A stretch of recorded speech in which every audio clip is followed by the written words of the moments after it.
action. Okay, so hi Jessica, I'm Lachlan, as you know. Thank you for taking time to do this interview with me today. I really appreciate it. Pleasure. So first of all, what is your role exactly? So I'm a senior lecturer in Yeah. Earth Sciences at QUT, and that involves research and teaching. Okay, cool. And in your role, is communication very important? Very Yes. much so. In both, really. Teaching, obviously, Yep. communicate your education and teach people, but also in research, I focus on natural hazards, Okay. and obviously some of these have huge societal impacts, and you need to be able to communicate your science well to get your point across. Okay. Yep. So your role kind of depends on communication, really. Very much so. Big part of it. Yep. Very much so. I think you haven't finished the job until you've communicated your work and your science. Okay. So is there any specific skills that you use to communicate with groups of people, or? I guess it depends. So you need to adapt according to the audience. Yep. It's easy to blare on with other scientists, but you Yep. need to perhaps pick your words more carefully if you're speaking to media. Okay. And if you're speaking to general public, there's often a lot of emotions. If you're telling them the volcano is going to erupt and they need to leave their home, you need to be sensitive and clear and concise. So there's a variety of techniques, I suppose, you'll need to use. Okay, so it just differs for different types of people and the environments that you're in. I think stuff so. like that. Yeah, definitely. Yeah. Okay, so is there any specific experiences that you've had with communication?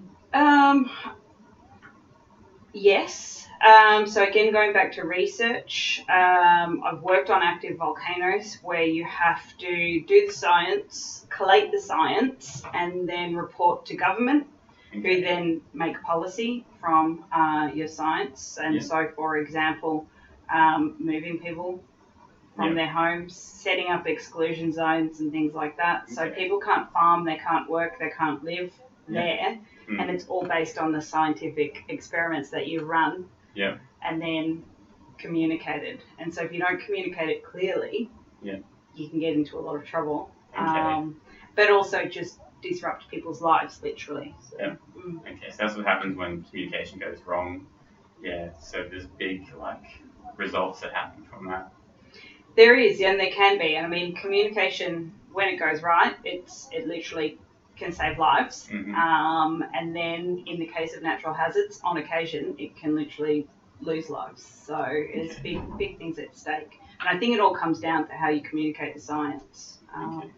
There's, for example, some work on Montserrat, which is a British overseas territory in the West Indies, and the volcano was threatening the capital city, so they had to move 9,000 people out to other parts of the island or off the island, and there was a big eruption, and unfortunately 19 people lost their lives. Of those people, they were all within the exclusion zone set up, so they had decided to go back. For whatever reason, and so people lost their lives. Yes. Yeah. Okay, so it was communicated to them, but did they just end up going back there anyway? They did. It was communicated to them. As with the case of volcanoes, nothing happened for 2 weeks, and people started to not believe, nothing, I'll be fine, and moved back. Some people obviously listened and stayed in shelters, and it's, no one wants to be evacuated, but the people went back, they went against advice, and they lost their lives, which is just an example of communication and, So, sometimes it can go wrong even though you've done the right thing with the communication. But and I mean, we communicate to government, and government will then pass on, and you hope it's not a case of, the whispers game where it changes, down the line. That's why it needs to be clear. And it needs to be understandable by everyone. Okay. And so, what about with you're a senior lecturer, right? How do you communicate with your class or with your lecture room? Is it a lot different to out in the field? Yes and no. We teach and we communicate a variety of different ways. There's obviously just oral communication in lectures. Yeah. You know, there's written, Yeah. clear task sheets and step-by-step instructions and things Yeah. like this. But also learning by doing and showing, you know, when you go out in the field and things like that. So I think it's quite traditional. We're not doing anything new. Yeah. But again, it comes back to pitching it to the right level, and perhaps in a variety of forms because people learn differently. Yeah.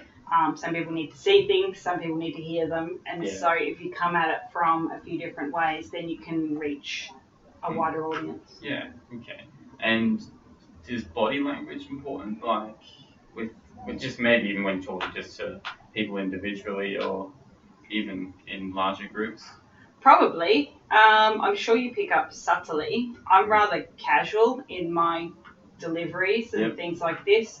And feedback is that it sort of puts people at ease, I suppose. If I was more formal, maybe I'd be more scary. I don't know. Okay. But again, in return, if